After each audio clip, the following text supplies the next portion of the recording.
Coach's Corner with Coach Heck and the infamous Coach Patrick King. You're stuck with me, man. I'm stuck. You are stuck with me. I ain't going anywhere.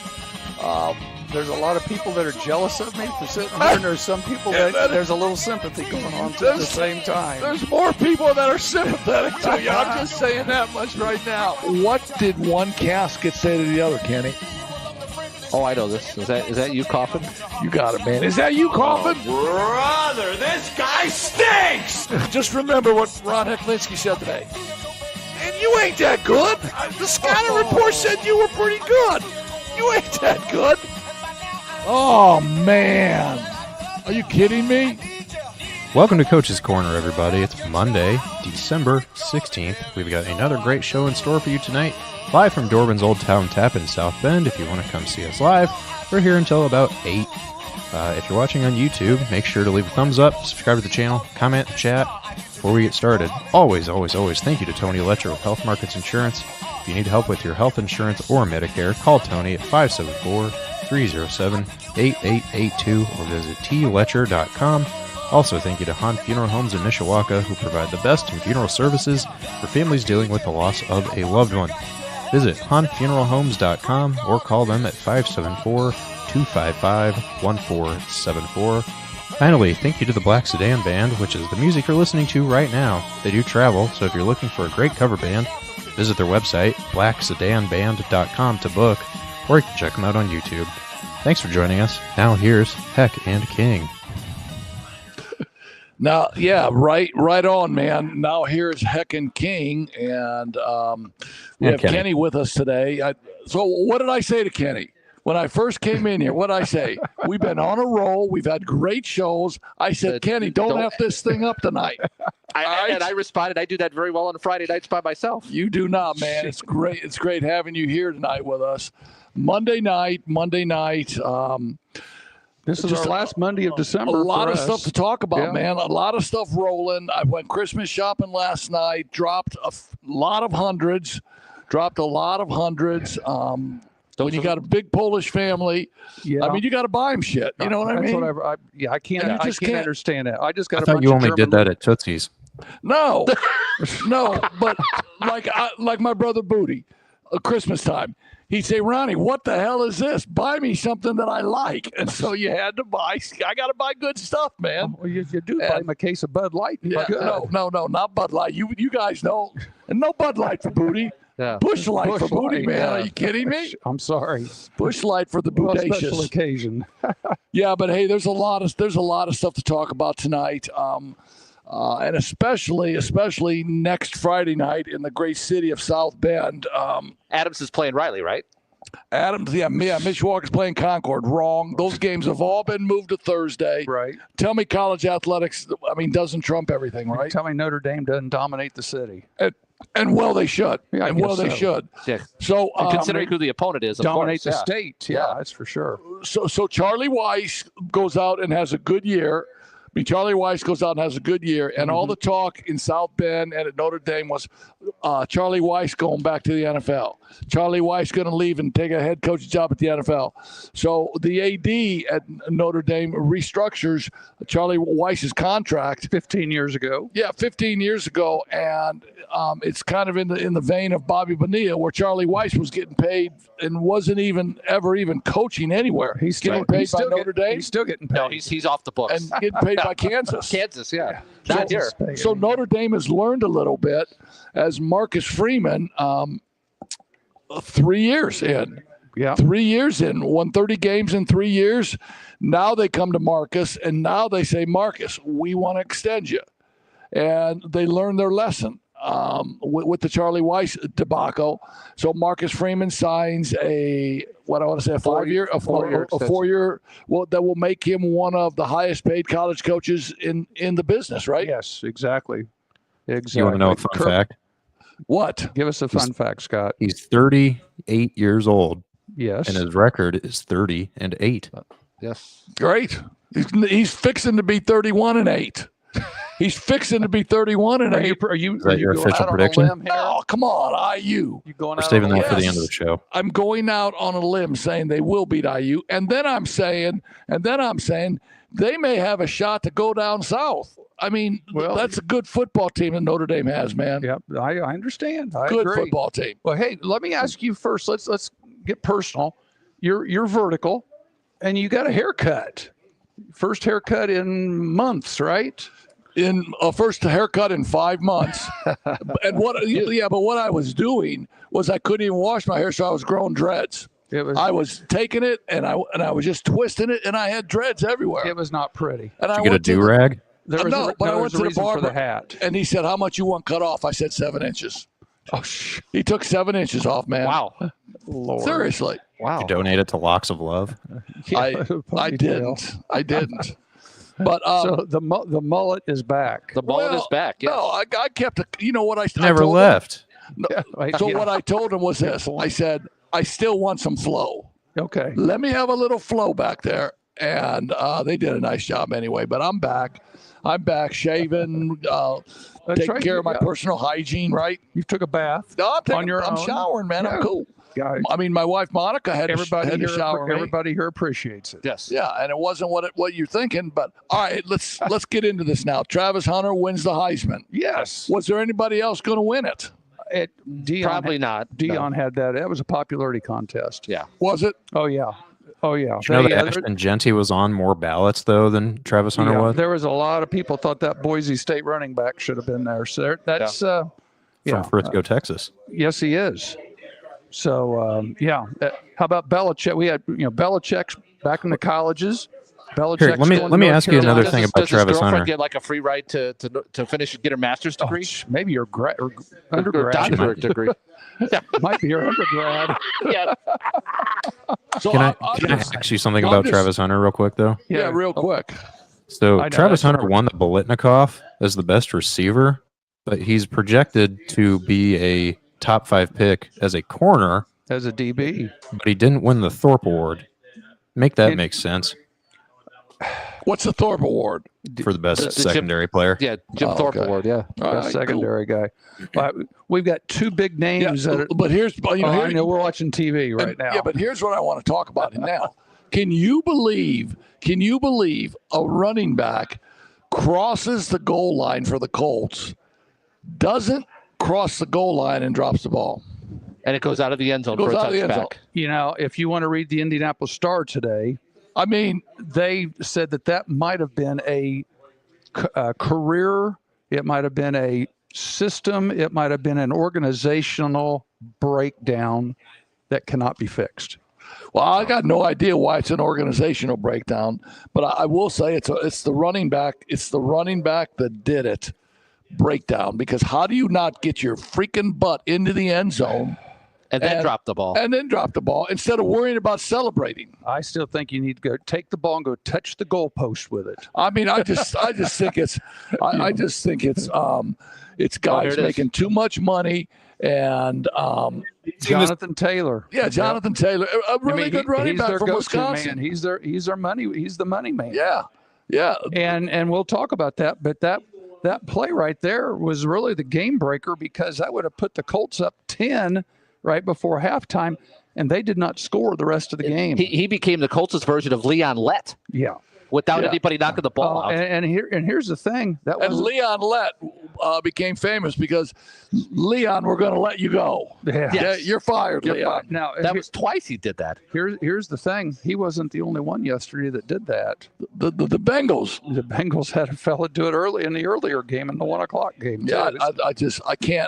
I can't fathom what professional football used to be when Butkus and Buffon and Sayers and Ray Nitschke and all those guys, Roger Staubach, all those guys were just big-time professionals. And then you got a linebacker for the San Francisco 49ers. Hey, son, we need you to go in the game. I ain't playing today, coach. Oh, Lord. Yeah. Well, yeah. excuse me? Yeah. I ain't playing today. I'm not playing. And they were nice. I think they only suspended him for 4 or 3 games. Well, they I would have. Well, they helped him suspended pack him his so suitcase. he couldn't go and catch on with anybody else's roster, Yeah. Right. like he would. I mean, I don't know anybody that would have, but he loses 3 game checks. Right. He loses his money. They may have a chance to get some money back on the contract, but if you're playing for the Chicago Bears and Dick Butkus is sitting over here, Ed O'Bradovich is you, and that's Doug Buffone. Right. And the fourth guy down there, the coach says, "Hey, son, go in the game." And the guy looks at the coach, says, "I ain't playing today, coach." Buffone, O'Bradovich, and Butkus would have killed him. Oh, yeah. Oh, gosh, yeah. Would have just literally mauled him on the sideline. I agree. They'd have buried him in the infield at Wrigley Field. Yeah, so I don't know. I mean, it's just the temperament of athletes that we have today. And Entitlement. It all starts with the fact that it's not a college game. They're all getting paid. Right. It's a job. They're all getting paid now. Okay, so you can say, well, baseball players were getting paid all the time anyway in the minor leagues, but they were getting $800 a week, maybe, right? It's not much. I mean, $800, $600 a week, and taking these horrendous bus rides all over the country. These guys are getting thousands. Yeah. I mean, we all work together here, and the amount of money we make probably for 10 years couldn't equal to what some of those players are making. And Q, I read your comment about this. This might be a franchise mistake for the future, similar to the Bears with the Hail Mary that happened to them earlier in the season. Very possible. Now, here's one thing I want to throw in front of you, and it has to do with all this restorative justice that we're in our world now, like especially at the schools. Somebody does something wrong at school, we're supposed to talk to them about it. So here we had, and I saw some of the post-game comments with the Colts yesterday. Jonathan Taylor comes out and during the press conference, and he apologizes. Yeah, he to did. The team. I give him a little bit for that. Right. I'm sorry. I would have been there. There would have been a line forming someplace that would have kicked his ass as soon as he got done. I don't care what you say. You cost us a ball game. Well, here's the deal, and I said this at the time that it happened on the Hail Mary. Tyreek Stevenson for the Bears. Would that have ever happened to a Bill Belichick coach team? Never. Never. You know why it wouldn't have happened to a Bill Belichick team? He would have been cut on the way home. And they would have been afraid of Bill Belichick. Right. They would have been afraid of doing something like that to Bill Belichick's team. Or they would have been afraid of doing that to Ron Rivera's team for the Washington Commanders. Parcells. Or Parcells' team. Gruden, yes. They would have feared doing that. Tyreek Stevenson gets involved with the crowd at Washington. There's no fear. I'm not afraid of Matt Eberflus. Right. Well, what's he going to do? And so that's the organization. Can I throw a name at you? Yeah. I think they would have been afraid of Tony Dungy. Without question. And Tony Dungy's never raised his voice at anybody, but you fear disappointing your coach. Yeah, it's the disappointing the culture. It's the respect that you have for your coach, and it's the respect you have for your teammates. Because if that would have ever happened in another era, he would have been. I'm having flashbacks to me growing up. Whether it was football, whether it was basketball. I mean, we had fights in the locker room after the game because somebody got a penalty on them. Somebody jumped off sides. I mean, we had guys fighting in the locker room after the game because it cost us. I remember we had a guy in basketball. He was Mr. Basketball. Yeah. He got a tech on him in a ball game, and one of the other guys, flat punched him after the game was over in the locker room, and the coach let it go. Yeah, because that was the culture that you built. You took care of it. You took care of it in the house. Yeah. Yes. Yeah, and the culture that you built was all about winning, and everybody knows, especially in the NFL, how hard it is to win. It's hard as hell to win. I don't care if you apologize or not. You're still going to get your ass whooped. Yeah. Oh, I agree. That's just the way it was. I couldn't agree with you more. I apologize for my language, but you're just going to get your ass whooped. Why would you apologize for your language? You're drinking. Everything's cool. Yeah. You're loose. Speaking of drinking, Rich Rodriguez. I was going to say, speaking of discipline and programs, let's jump here. How about Belichick going to North Carolina? Yeah. You know what he wants to do? He's 73 years old, 72, and Bill Belichick wants to coach football. That's what he does. And they asked him, they said, Bill, you're 72. Don't you got enough money? Don't you want to lay on a beach in Cancun? No. He said, no. I want to coach football. He will die in the coach's office. Yeah. Yeah. At age 85. Here's my question to you. Yeah. Urban Meyer was a complete disaster from the college level. Other college coaches went and coached in the NFL and weren't very successful. Will Bill Belichick be successful? Yes. Why? I say no. Why? Just by, I think, what he's going to maybe not promise, but try to convince the high-level kids, you're going to come play for me. I'll show you my bling. I can help you get into the NFL. Those kind of things. I think that he might have success there in that. I don't think it's going to work. And I'm going back to the Lombardi days when he was at Green Bay, and then when he goes to the Redskins, it didn't work. Well, and he died, yeah. Here's the reason Here's the reason I think it's going to work. Here's the reason I think it's going to work. Go ahead. Because the staffs are there's so much diversity on the staffs.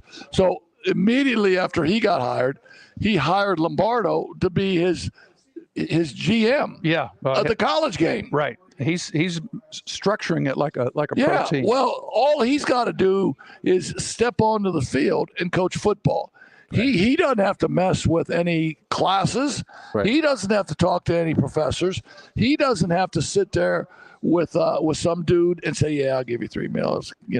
That's what Mike Lombardo's going to do. Or deal with any parents that are worried about their kids' playing time. He's going to coach football, and so it's a different age today than it was. Well, when you were an assistant at the college level, how much responsibility did you have to make sure that these guys were going to class, making sure they were keeping up on their schoolwork? Was that part of your duties as an assistant? Are you kidding me? That's tell us about it. I'll tell it all.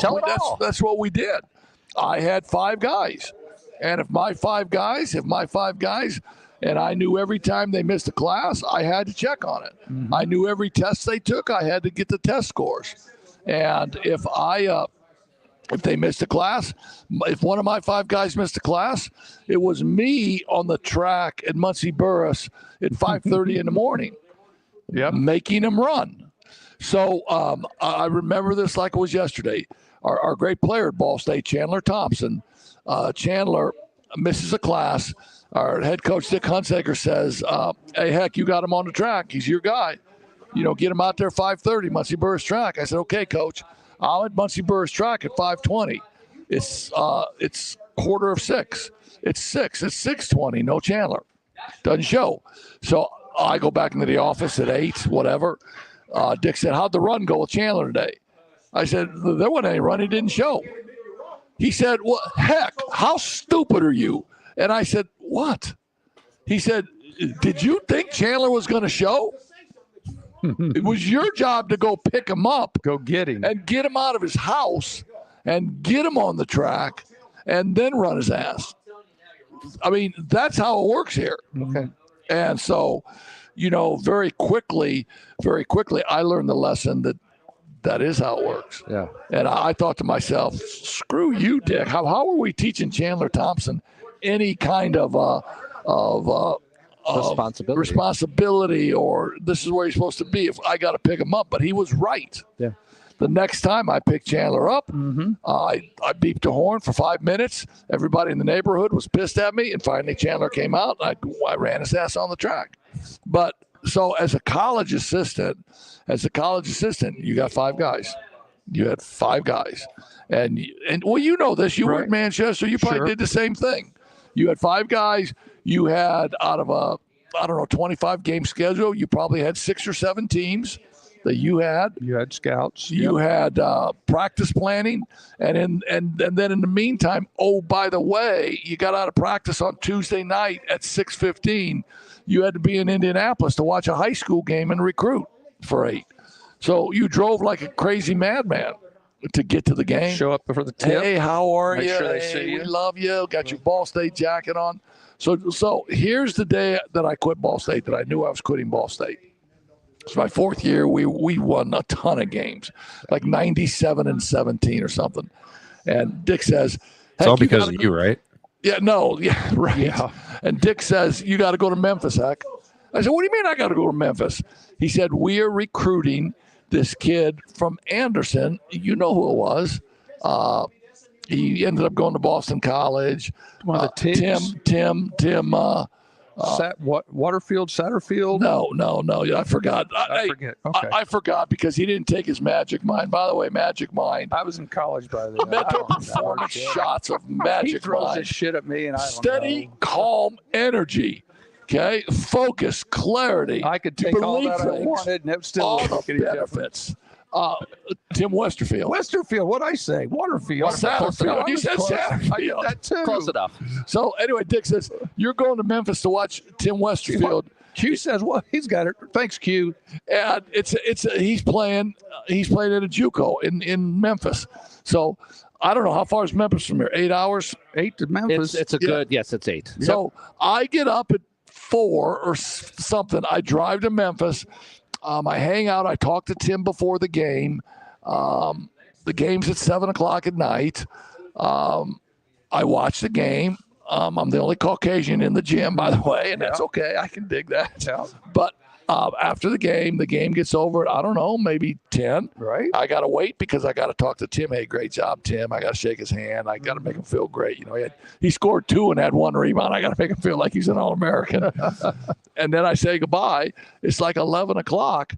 I got to drive back to Muncie because I have the tape on Miami of Ohio, the highlight tape. Mm-hmm. You and I talked about that. Yep. It's the old days where you had 2 recorders. Yep. Yeah. To splice them. Numbers, you had to splice them. So I get back to Muncie at 7 or 8 in the morning. I'm gassed. I'm driving with the windows open, my head hanging out, whatever.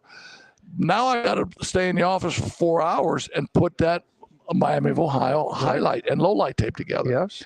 I got home at noon, and how I didn't die on the road, I don't know. And I told myself, I said, if I can find another job, this is it, because I can't go on living I'm like not this. doing this. Because that's what college assistants do. Right. Now, college assistants today, they got it twice as tough, because after a game, let's say we played in Miami of Ohio.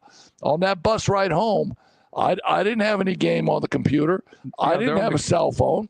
I could sleep. I slept on every road game on the way home. Now those assistant coaches, They're working. they're breaking the tape down on the way home. They're calling recruits on the way home. There's no sleep. Yeah, they're working. So, I mean, that's a really, really tough job. Yeah, And to say, It's the school of hard knocks. You never clock out. No, it's yeah, and to say those guys make a lot of money, no. yeah, they do. Oh, they do, but Well, yeah, because now those basketball assistants at Ball State are making $200K. Yeah. You know, it takes me 3 years to make $200K. Mm-hmm. But they work their butt off too. right. And at the bigger staffs, they got guys that are making those tapes. Yeah. You come back into town, hey coach, I got the tape all ready for you. You know, back in those days, we had 3 assistants. Right. There ain't nobody making any tapes. There's nobody back that never. Some of the schools, Notre Dame, for example, IU, Purdue, they've got people that never leave campus. All they do is sit back there in that tech room and make tapes. and make tapes. Exactly. They're watching tonight's games. They watch the weekend's games. They know the schedule. Exactly. And they're breaking down tapes. Our first year at Ball State, we play and we beat Oregon State. Now we're playing Louisville. Louisville had Felton Spencer, Felton Spencer, 7-footer, LaBradford Smith, big, good players. 2 days later, you had the 1 day rest, right? Yeah. And so Coach Hunsaker goes, so it's Vince Bertram. He's got the Louisville stuff, and he goes, Vince, where's all the Louisville stuff? Just expecting him to have it like he should. Mm-hmm. Oh shit, Coach, I left it back in Muncie. What? You left it? What? You left it. Okay. So the team, Coach Hunsaker, Leonard Drake, Larry Eustace, on Tuesday morning. Oh no, I'm sorry. On Sunday morning. We played Saturday and then we played Monday. Saturday, Monday. So on Sunday morning, they take all the players, they take all the coaches up to some ski chalet that Rick Majerus had because he was at Utah by then. Right. And they spend 5 hours on the mountain just eating to their heart's delight. And me and Vince are in the hotel room. I'm helping Vince put these tapes together. Oh, jeez. The life of a college guy, man. Yeah. Back when you had 2 VCRs, right? 2 VCRs, man. You had number 958. Great block by Paris McCurdy. Yeah. Put it on. Yep. And Do you really rewind it. think Bill Belichick's going to make it do a good job at North Carolina? I think he's going to do a great job at North Carolina because I don't think he's going to do anything but coach. I think he's going to put together a staff, and his staff is going to do all of the stuff that they did in the NFL. And he's going to be a CEO. And I think Bill Belichick will walk on the field, and what he'll say is, "Listen, dude, you want to make it in the NFL? Sit your ass down, take your baseball hat off, and listen to me." I agree. And listen to me. That's what he's going to say. Pretty much, yeah. And so I think from that standpoint, that they're going to be that's all he's going to do. Right. So right. so why don't you think he's going to make it, Scott? I think he's too worried about hiring his friends. Because Mike Lombardi is his friend, and Mike Lombardi didn't do a really great job as an NFL player personnel guy. Yeah, but he's going to hire Matt Patricia. He's going to hire the offensive coordinator, his guy. Who's that?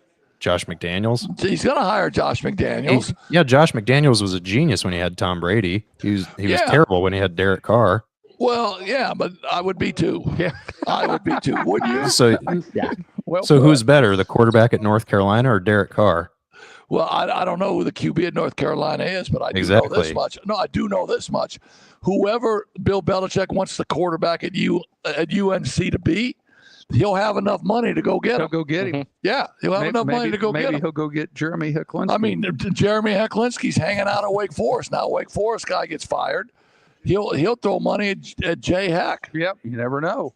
And come get him. So let's take a break here real quick. We've got my good friend Shaq on. Shaq's the wide receivers coach at Ball State. So we'll cut here and then we'll get right back to it and have Shaq on. How about that? Cool. Perfect. Okay. Cool. Medicare plans can be confusing, but they don't have to be. I'm Tony Letcher, licensed insurance agent. I can help you compare your options because I'm appointed with many nationally recognized carriers. With my help, you can find the coverage that fits your needs and budget. I don't want you to be my client today. I want you to be my client forever. Call Tony Letcher today to schedule your free consultation or visit tletcher.com. In times of loss, finding a place that offers comfort, support, and understanding is essential. At Hahn Funeral Home in Mishawaka, they've been helping families honor their loved ones with dignity and respect since 1976. With compassionate professionals who listen to your needs and provide personalized services, Hahn Funeral Home ensures that every detail is taken care of so you can focus on what truly matters. From traditional services to cremation options, Hahn Funeral Home is here to guide you through every step. For more information, visit hahnfuneralhomes.com or call 574-255-1474. Hahn Funeral Home, a family serving families. Looking to hit the road with confidence, Frick's Driving School in Mishawaka has been helping drivers of all ages gain the skills they need for a lifetime of safe driving. With experienced patient instructors, including Pat King, and flexible scheduling, Frick's makes learning to drive easy and stress-free. Whether you're a first-time driver or need a refresher, like heck, Frick's has you covered. Plus, for just $65, Frick's offers the state driving exam in-house. No need to go anywhere else. Visit fricksdrivered.com or call 574-256-0650 to get started today. Hey, we are back, and we are now joined by the current wide receivers coach at Ball State. He is 6th in Eastern Michigan history in touchdowns, 7th in rushing yards. He coached Roma Dunze, first-round pick for the Bears. It is my good pal, Shaq Vann. Hey, Shaq. Vann. Shaq, how are you doing, buddy? Good to see you. Nice to see you. Hey, thanks for coming in. We've got Ron Hecklinski next to me coaching, and me, and then Ron and Kenny Peterson over here too. Coach, how are you? Good to see you. Good. Thank y'all for having me. Yeah, good to see you, Scott. You want to talk to Shaq and Phil? You know, you two make friends here a little bit. You two talk about every day, don't you? Shaquille, what's going on, man? Good. I'm good. How you doing, Coach? Yeah. So you're still at Ball State? Yes, sir. Yes, sir. So they kept you on? Over. Yep, they kept me on. Yep. Oh man, that is so cool. Yes, how long have you been at Ball State? So I got here last February, so coming up on a year now. Almost. Yeah. So did you take Joey's job, Joey Heck's job? No, so he was the running backs coach, but I'm coaching receivers. Yep. Okay. Do you like it? I do. It's good being back in Indiana. Good for you, man. I want to know. You were a running back in college. How'd you end up as a receivers coach? That's just the game of football, right? Like you look all over college football, there's guys that's played numerous positions and they coach in other positions. Like once you know the game, you can coach anything. Just tell him how versatile you are, Shaq. And you said you got there in last February. What were you doing last January? Man, getting ready to play the national championship. Oh, that's right. No, that had to be amazing for you, right? Oh yeah, it was an experience of a lifetime. So why did you leave there? Just just a opportunity I couldn't pass up. At Washington, I was a graduate assistant, and now I'm coaching my own. Oh, okay. Yeah, okay. Did you? Career. Hey, I was gonna say, Shaq, let's hit the rewind button for a minute, because the last time I saw you in person was out in Seattle. We were at a wedding, and you and Scott and myself, you gave us a tour of the campus there at University of Washington. Absolutely. It was right after graduation, and the football field still had a tarp and no goalposts and about 1,000 chairs on it, as I recall. But you gave us a good tour of the campus. We got to see the locker rooms, which were just fabulous. And tell us just a little bit about your experience out at Washington, and leading up to what you did out there, and how it led up to the finals that you got to be part of. Yeah, first of all, I was just with you talk about Coach DeBoer, who's at Alabama. You talk about Coach Grove, who's the offensive coordinator with the Seahawks. Coach Jamarcus Shepard, who's the receiver coach at Bama. It was just it was an amazing staff that I got to work with. I just learned so much. You know what I mean? When I got there, I thought I knew a lot, but then you learn real fast that you don't really know shit, right? So I got to soak a lot in and just learn from a lot of great minds every single day. What was it like to work with Caleb DeBoer every day, Shaq? Now he's at Alabama, but working with him every day, what was that experience like? Well, he was your OC at Eastern, right? Yeah, he was my OC at Eastern. Oh, he was? Okay, yes. Yeah. So he's got some history with him. Yeah. He actually did my home visit, when I was in high school. So he came to my house, had dinner with me and my mom. Yeah, so me and Coach DeBoer go way back. But me and Coach DeBoer, he's just a real cool guy. He never gets too high, he never gets too low. He got this smooth swagger walk to him. He's just like Pat. He's just like Pat King here, man. Jeez. Well, you see that on the sidelines too. You don't see the flare-ups like you might have seen from Saban in the Alabama. And I think the Alabama people are still getting adjusted to his demeanor on the sideline. Wouldn't you think so? Absolutely. But the thing is, he has that in him though. Don't get caught off guard. He can turn the switch and be fiery, but just his personality, he's just a real mellow, just soft spoken. But when he speaks, everybody listens. Right. Yeah, that's really cool. Let me ask. I hate to say interrupt. Tell us just a little bit about some of the players you had at Washington, because a couple of those guys are playing pro ball now, right? Absolutely. You think of the great teams, all the teams that get drafted. I think we had maybe 12 guys drafted last year. Offense and defense. Michael Penix went to the Atlanta Falcons. We had the big three at receiver. We had Roma Duze that went to the Bears, number 8. We had Jalen Polk. He went, I believe, second round. He went to the Patriots. And then Jalen McMillan, he's probably having the best year out of them all.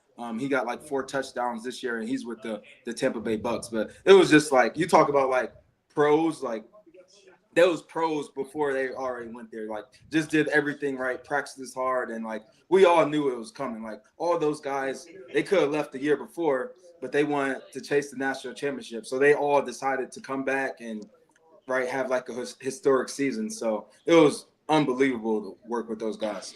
So when you were in the meetings and the coaches, get together and talk about personnel practices, you just kind of sat back there and kept your mouth shut, didn't you? I was a fly on the wall. I know.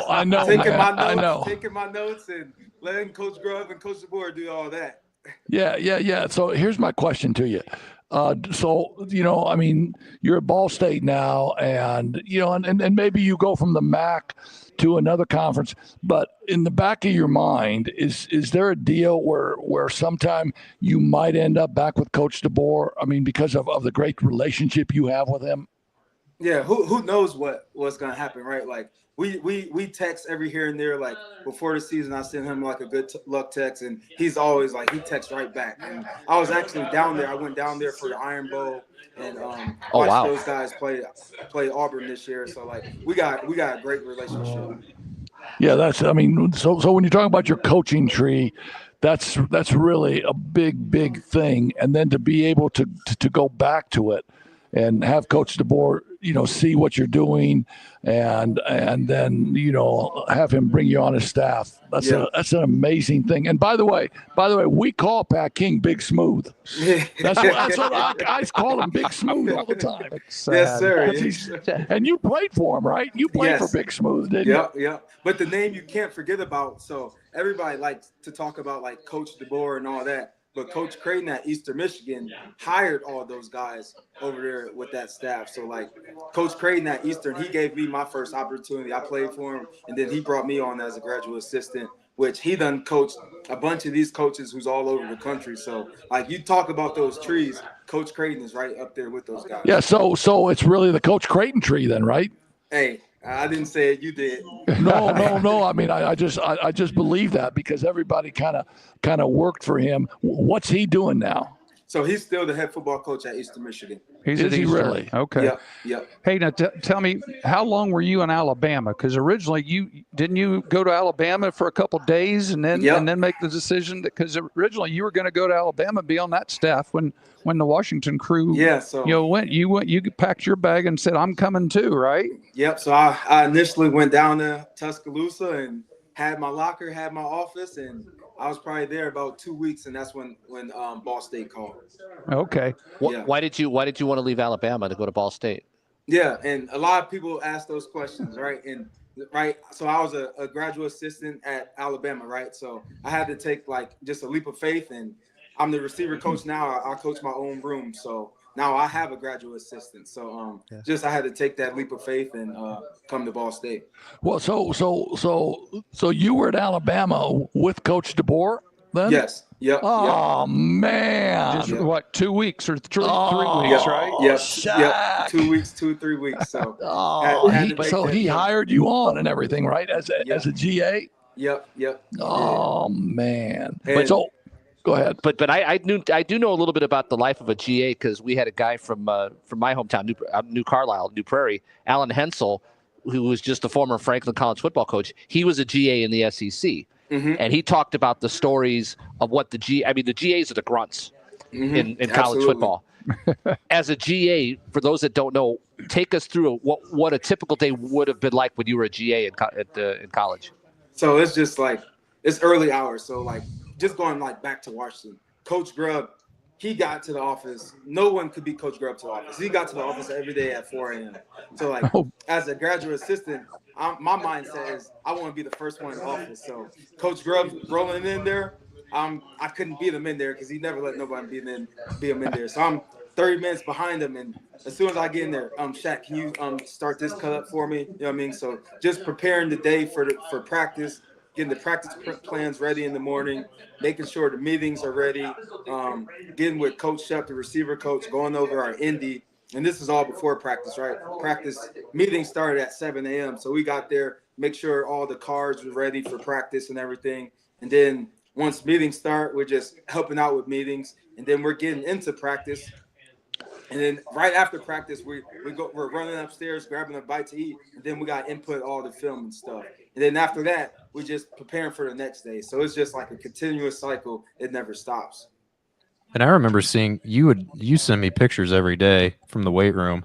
And I remember some of those pictures you were sending me at UW were like, dang, you're there early. And then you'd send me them later in the day. And I'm like, dang, go home, dude.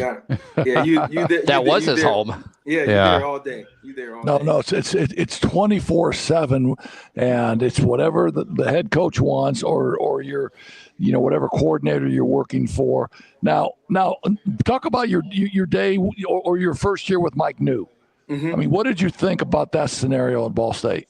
Yeah, so we knew we was in a situation where we had to win, right? So kind of on the end of like a little run, and we knew going into it like it was win or go home. And honestly, it's the MAC, so we maybe lost 4 or 5 games that was 1 possession games, and that's the MAC for you. Win those games, and right.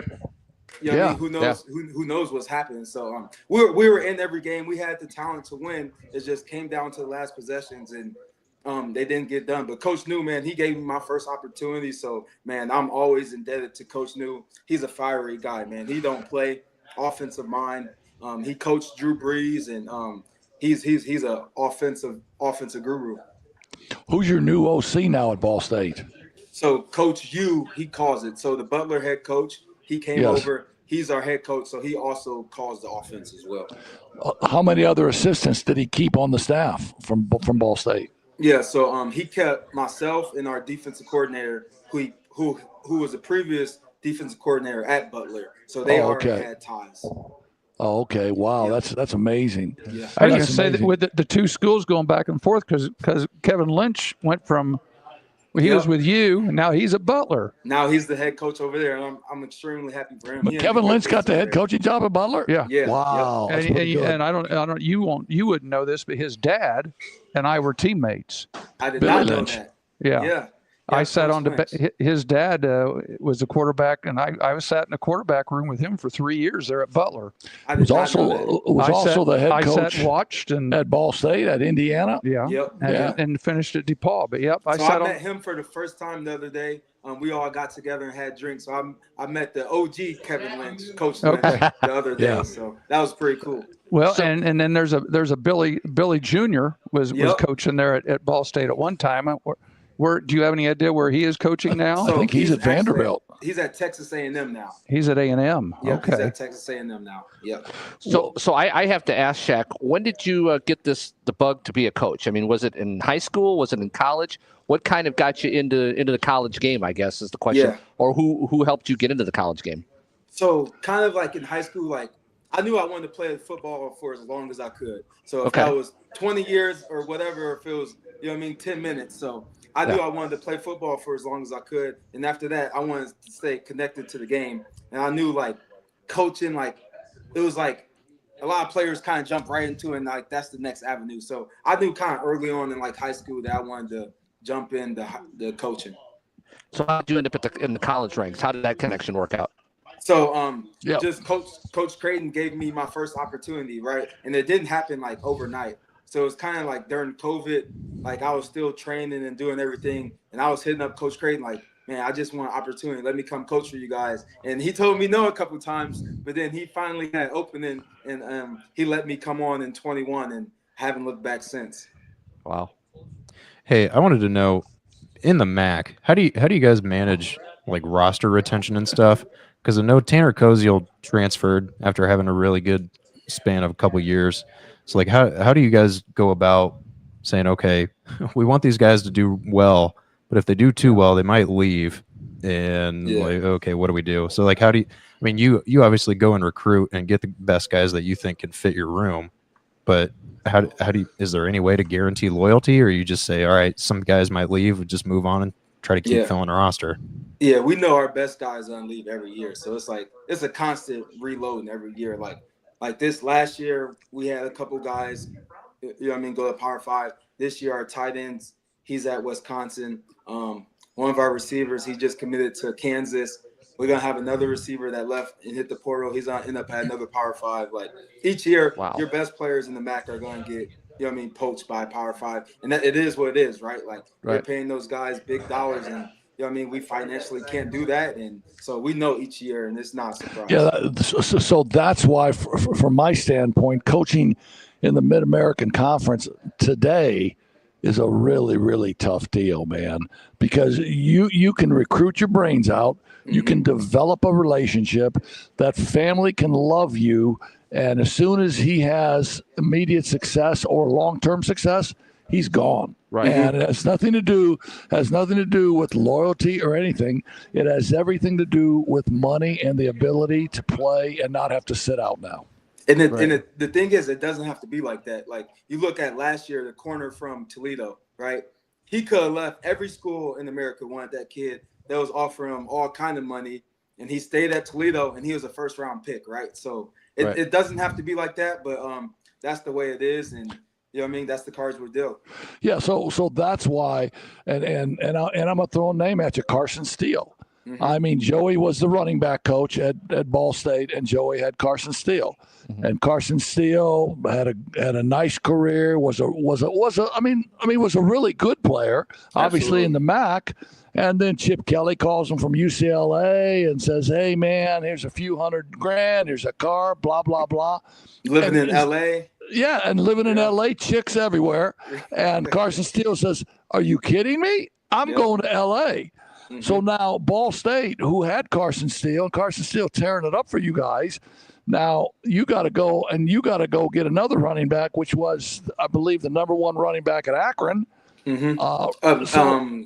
Kent State, I believe. Yeah, Kent State. And so he comes in, and it's a game of musical chairs, especially in the MAC.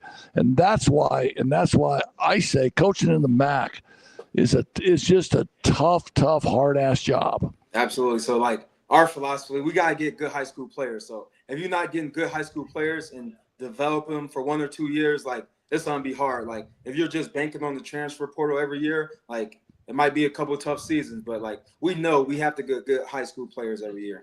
How many kids, just a flat out, number maybe, how many kids will you try and sign out of the portal? So mid-year guys, 5, 10 or something like that? Mid-year guys right now, like, we're trying to get 20 right now. Wow. Yeah. All right, where are you going to get them? Where do you get these guys? Do you go to do you go over to Marion College? Do you go up to Trine? Do you go to other MAC schools? If you want to get fired at Ball State, you go to Trine, right? Hey, fire my ass! I'm bringing portal guys in from Taylor. So you're gonna call out? Fire me, Indiana Wesleyan. Indiana Wesleyan. How about what the hell kind of question is that? Just asking. My main question. Shut the hell up.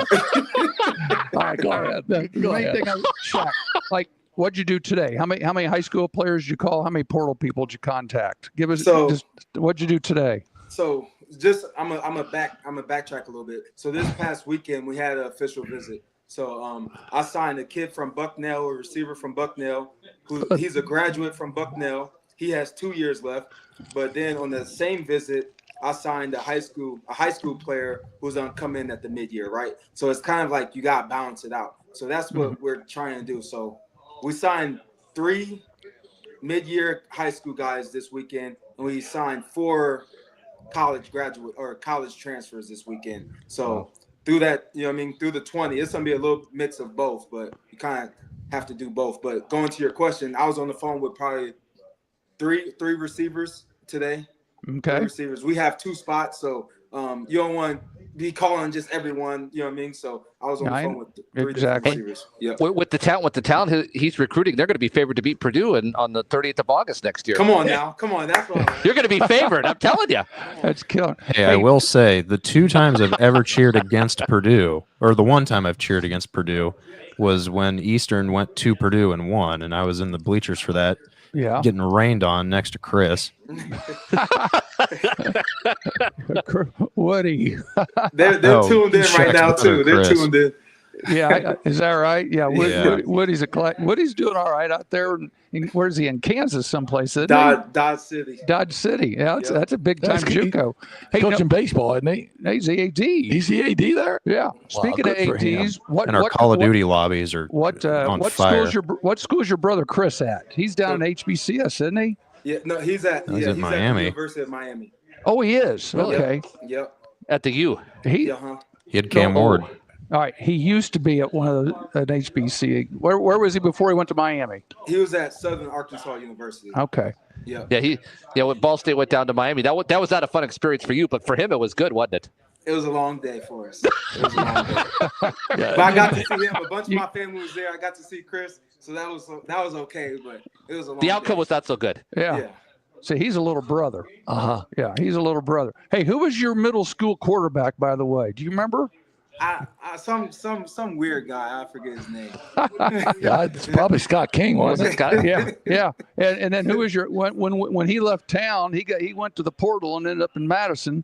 Who was your high school quarterback? Frankie. So Frankie. Frankie. First it was Woody. Yeah, first it was Scott. Then he left. Yeah. Yeah. Then Colin Glick. I don't know if you remember the name Colin Glick. I remember the name. That was the Yeah. last. That was the last year. But Frankie was with us for two or 3 years. So Frankie then now coached Adams. Just turn and hand the ball to Shaq, right? that worked a little bit. Give me the ball and get out of the way. Yeah, but you wanted them to complete a pass to get 9 guys out of the box, right? I mean, they got 9 guys in the box. Yeah, Throw a pass. It was tough. It was tough. It was some tough games. So let me ask you this question: how many nights have they called you from the Chug to say you got to come and get some of your boys here, man? They're what you know about the Chug, Coach? Come on, man. So did you know that I was an assistant? I mean, I coached basketball at Ball State. So I was listening earlier, and I heard you talk about it. Yeah, sure. But I remember getting a call midnight. Hey, man, one of your boys at the Chug here. He's going crazy. So I got to go to the Chug. Mr. and Mrs. Champs. The bar? Yeah. Yeah. The Chug was there in the 70s. Yeah, it's still there now. The Chug is still there. Yep, the Chug is still going. Out there on McGuire. Well, no, and they haven't washed the floor in the Chug since the 70s. Yeah, do not People take off your throwing shoes. up, spilling beer. Gosh, The Chug, don't man. fall on that floor. There's a spot I think there on the floor where you had to pick up your boys there. Oh, At the floor they never cleaned up. Oh Lord. So Shaq, could you see yourself being in the college game the rest of your coaching career? I mean, a head coaching job at some point I would think would be one of your main goals. Yeah, who knows what happened? Like, I would love to maybe test the NFL, see how the NFL is, but college has been good to me. But I do like Coach Grubb is with the Seahawks. I got some guys with the Patriots. You know what I mean? My old running back coach is the special teams coordinator with the Arizona Cardinals. So it's all about connections, right? A lot of connections, Yeah, it's all about you just got, and you got them. I mean, you got to go talk to Eddie Faulkner at the Steelers, right? Just talk to Eddie, right? I mean, you know Eddie? I do not personally know Eddie. Okay. He was a Muncie Central Bearcat, running back coach at Ball State. Okay. Now he's with the Steelers, man. Okay. Well, we mentioned a couple weeks ago, and I think you might have mentioned this guy. You didn't mention his name, James Betcher from Lakeville. He's in the NFL. I don't know if you know him or not. I do not. Okay, yeah. He's a St. Joe County kid that's doing well in the NFL. I think he's with the 49ers. Yeah, but I mean, what about your old Adams Eagle guy, Danny Pinter? Do you know Danny Pinter? Oh yeah, he's in the league, isn't he? Yeah, so I actually went down to a training camp practice. Danny come back to Ball State all the time, and we went to a training camp practice. So I see Danny all the time. Yep. Yeah, that's a great story, man. Isn't it amazing? Isn't amazing how he's like a whole different person, gone from 195-pound tight end in high school. Now he's 295. He's huge. He's huge. Yeah. I also want to ask one other question real quick. Is with what you do at Ball State, how much of a relationship do you have with the high school coaches in Indiana, trying to tell those guys, hey, we're always looking for Indiana guys because we want to keep as many Indiana guys in Indiana as possible, and we offer the best option for them. Do you have a pretty good relationship with the coaches in the state? So me personally, I was at Eastern Michigan for so long, and kind of not really in the state. So my recruiting areas are actually Cincinnati, Detroit, and now I actually have Tampa too. So I actually don't recruit the state of Indiana. He's going to Cass Tech. Oh. Yeah, no, Detroit. You got Detroit Cass Tech. That's a man. friggin' factory. Cincinnati too. Yeah, that's what I was curious to see. Do the assistant coaches all still have regions like you just mentioned? Evidently, you just answered the question for me. Yeah, so Coach Lynch, who's now the head coach at Butler, he's been in Indiana so long, so he took care of Indianapolis, right? So Indianapolis was his baby. And yeah, like you said, if you grew up or in Chicago, that's kind of your area. So you kind of just. I grew up and played at Eastern Michigan, so I got Detroit. So you kind of work it like that. Talk about Ron English. Wasn't Ron English at Eastern Michigan as a defensive coordinator, and now he's at a Power 5 as a DC, right? Yeah, I believe he's at Louisville. Yes. Coach English, he left right before I got there. So I personally didn't know Coach English, but the stories are unbelievable, right? He was at Michigan, came on that Eastern. But he's been all over. University of Florida. He's now the DC at Louisville. He was at Purdue maybe for a little bit as well. Coach English is a real good. You know who was one of Shaq's teammates? Who? Max Crosby. Really? Crazy Max? Yeah. Mad Max. Mad Max, man. Yeah, that is cool. That's really cool. So do you hang out with Michael Lewis? Much at the basketball coach? Have you seen him? I done seen him around a little bit. Like we have like little staff get-togethers and all that, but I done seen him around a little bit. So your offices are actually out at the stadium now, right? Yeah, yes, they are. So that's that's exactly why we don't see each other that much. No, exactly. Because when I was at Ball State, our offices with the football coaching staff were right next to each other. Oh, wow. See, we would go in there and just mess around with Billy Lynch and the defensive coordinator, whose son is a defensive Rick Minter. Rick Minter, his son, is a defensive coordinator. Yeah, Jesse Minter. Yeah, and we would mess around together. We would go out together. Yeah. But now, since you're in different buildings, you guys don't hang as much, do you? Yeah, that's one thing I wish. I wish all the the sports teams, coaches were together. We're over by ourselves, but it's okay. But we see them every here and there. But yeah, I wish the offices were all connected like how they used to be. Yeah, exactly. Back in the good old days. Tell us the secrets. Compare how you've had to make adjustments to the facilities at Ball State compared to Washington, or even the short time you were at Alabama. Do you have to do your own laundry, or do you have somebody do your laundry for you? We at least got somebody to do our own laundry. This is a little different, right? We don't got the SEC and Big Ten, Pac-12 money, but what we got to deal with it. So anywhere you go, right, the kids don't complain. Like even when we was at University of Washington, the kids complain, "Oh man, this is not good." You know what I mean? It's like they never know how good they got it, right? So wherever you go, it's like that. We still got a picture of Scott in the chair of Washington. In the chair, throwing up dubs. I hear you. That was a special place, special season. It was cool because I remember when we were out there with you. I asked you in the tunnel, I was like, how are you guys looking this year? And you're like, I think we're going to be pretty good. And I'm like, I remember that. 10-2, 11-1. What are you thinking? And then you guys proceeded to go undefeated and make the title game. I'm like, I guess they were pretty good. Yeah. He flat looked me in the eye and says, we're going to win them all.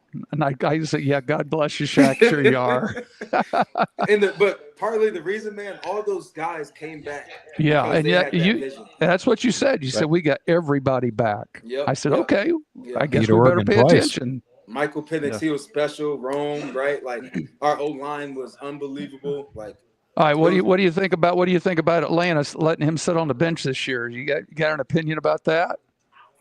It's like you just paid Kurt all this money, right? So it's kind of Kurt's team, and he's just learning under Kurt. So he's not in a bad situation. So I don't really. It's kind of a Green Bay type of situation, isn't it, with Rodgers and Love? Absolutely. That's how I would compare it right now. Yeah, let him learn, and then when it's his time, he's going to do unbelievable. Yeah, I would think so. Yeah, plus he's older anyway, right? He's 23, 24, right? He's not a kid. 6-year player. Yeah, he was a 6-year player, so he's unseen it all. Let him learn. He's mature. He's not like moping or mad that he's not playing. Like he's just waiting for his time. Yeah. Right. He'll get his time, and he's not getting his brains beat out right now. He's learning. He's probably running the scout team, right? I'm not exactly sure what he's doing, but I know being the backup quarterback in the NFL is probably the best job ever. So I know one thing he's doing. He's going to the bank, right? Yeah, going right to the bank. He's going to the bank, man. Hey, I want to ask you real fast about this year's college football playoff. What do you like? What's kind of your overall take on it? And I kind of want to know your thoughts on Texas too, because you guys played Texas last year, so you kind of had to prepare a little bit for their secondary, and I know that a lot of their teams back. So, I mean, just general thoughts, and then who do you think is going to win the national championship? So with this 12-team playoffs, like you always hear, not enough teams get in, like move it to 16, move like how many times are they gonna move it? Like I honestly think maybe 8 would be okay. Like the last 4 teams, maybe they shouldn't have got in, right? So you're always gonna have this constant, we need more teams or whatever. But it seems like they got a good system going, but it's gonna be some good games, right? We got Notre Dame, IU, that's gonna be a heck of a game. Texas, who knows what Texas, right? They reloading, paying everyone. They got which one's going to show up, right? Absolutely. They got all the controversy. The quarterback might leave to whatever school. So, like, who knows what Texas team is going to show up because they got all this, noise behind them. You got Boise, who been running the table, played Oregon early, played them well. So Do you think Travis Hunter rightfully won the Heisman, or would you have voted for Ashton Genty? Yeah, as a former running back, it's tough, right? Like history says, if you do well on both ways, you're getting it, right? Like going back to Woodson and all those guys. So that's just what history says. Like two-way players. Absolutely. But I said it earlier that Travis Hunter won the Blitnikoff, but he's projected as a top 5 pick as a DB, but he didn't win the Thorpe.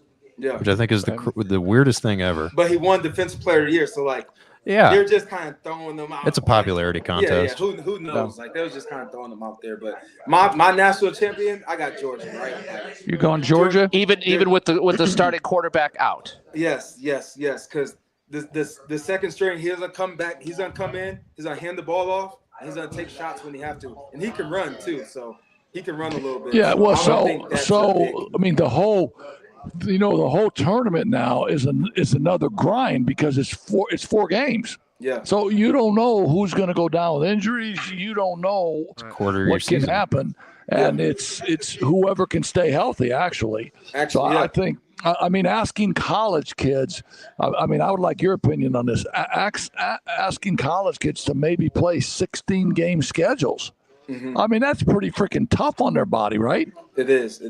Yeah, it is. Absolutely. And it's hard for NFL guys. Does the bye help or does the bye hurt you, right? Because in the normal week, you get 5 days, you go out there and play, right? Now these dudes got 3 weeks to go prepare, and they're like, coordinators, they're crazy, right? So they're out there chasing ghosts, right? They see these one play, we got to prepare for this one play that we're seeing on film, and now they're chasing ghosts for 3 weeks. So does the bye help you or does it hurt you, right? So that's going to be an interesting thing as well. Yeah.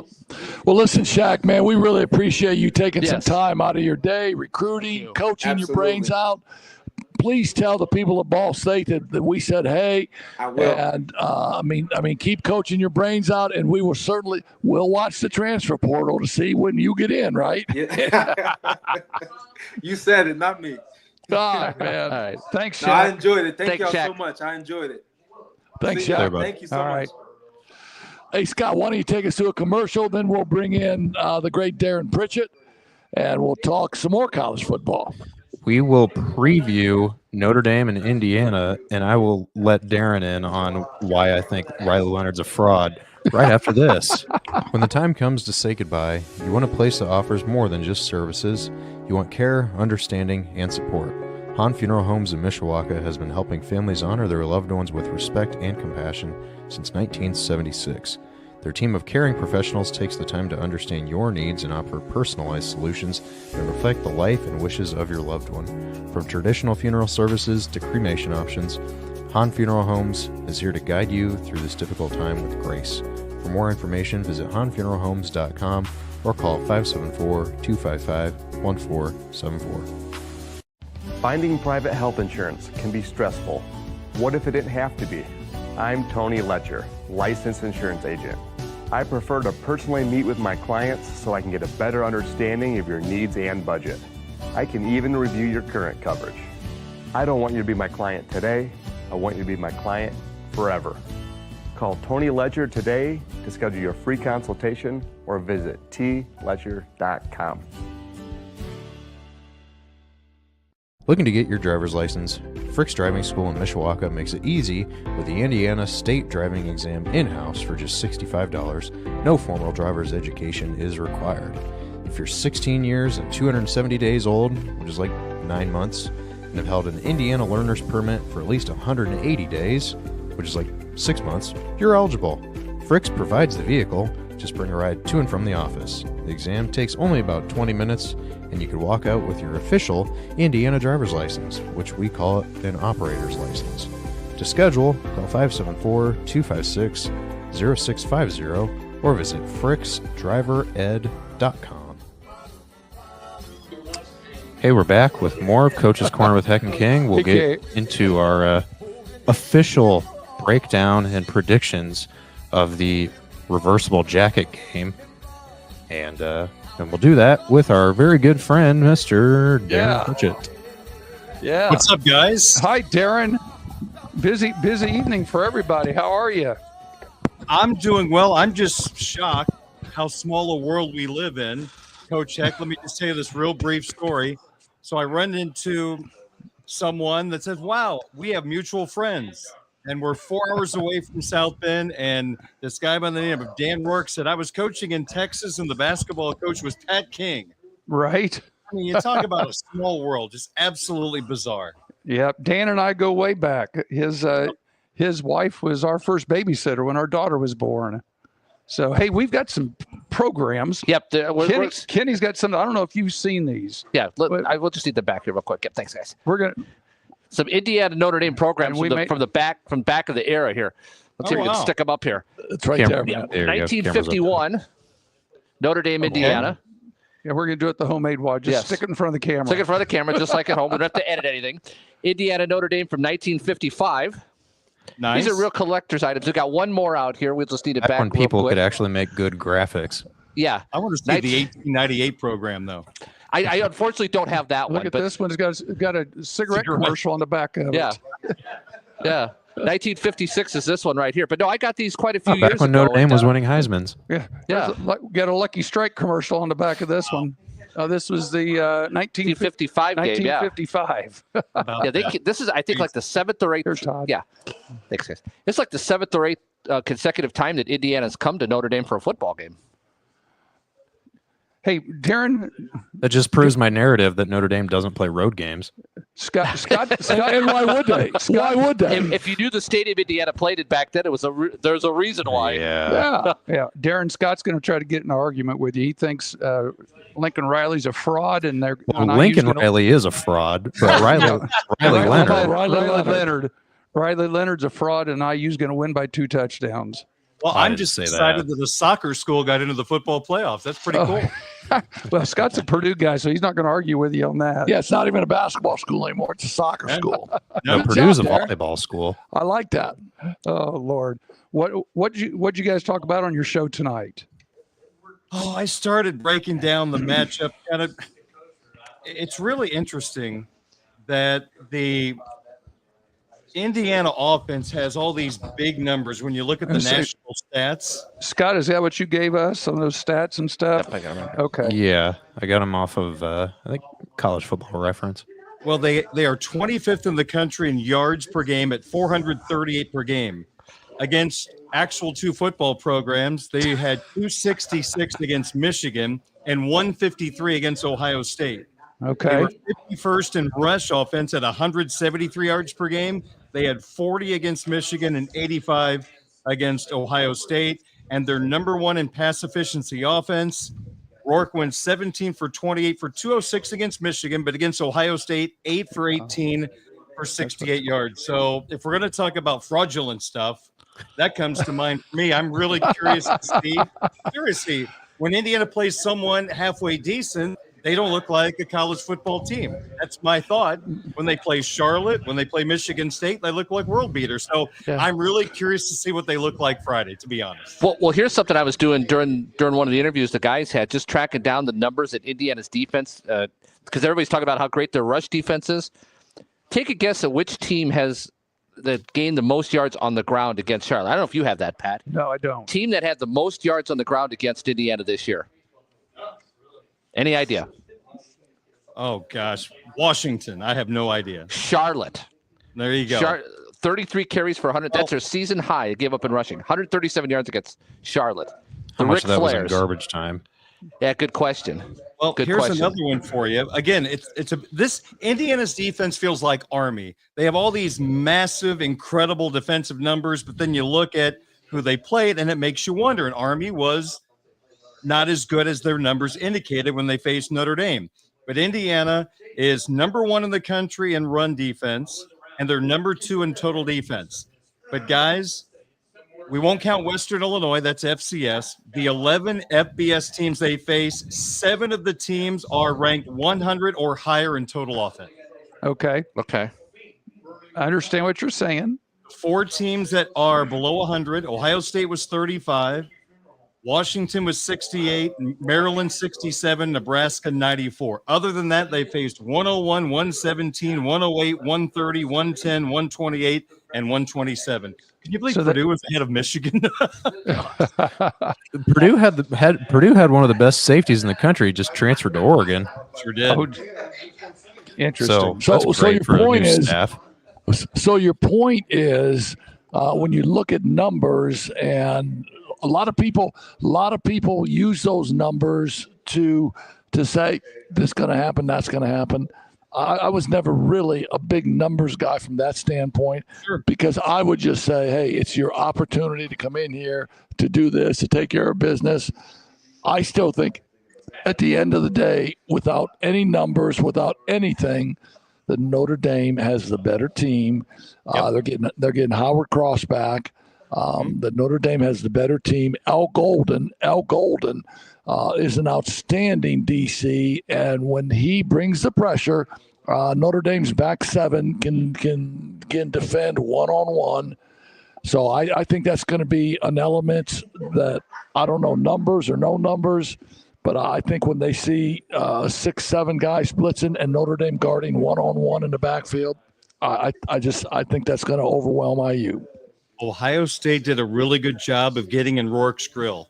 That IU offensive line is an area of concern for them, and I think with, like you said, Cross back with Mills, I think they're going to have a really tough time in their interior of the offensive line. And, of course, as we know, pressure in the face of the quarterback is the worst thing for a quarterback. So I feel really good about where Notre Dame stands. And, guys, if it's going to be cold, a little snowy, IU relies a lot on the passing game, and that just might be not the best environment for them in the matchup against the Irish, especially they run it, they play defense. That's good formula in wintry weather. Well, I totally agree. You know, when we talk about the NFL, and we're always talking about the cold weather games, the running game makes a difference. Yep. The teams that can run the ball are the teams that win. And I think this is going to be a great example of it. I was looking at something, had the weather forecast. It showed that Notre Dame will not be the coldest game. It showed Saturday afternoon. I think it showed over in Columbus, it's supposed to be in the 20s on Saturday. What's it supposed to be in Happy Valley? Any idea? Yeah, same thing. Or I'm on State. AccuWeather right now. Let me look. Yeah, their predictions are Saturday. The weather will be colder in Columbus and Penn State than it will be Friday night in South Bend. Now, not much. You're talking, 30 compared to 25. I mean, and you're going to say, okay, cold's cold.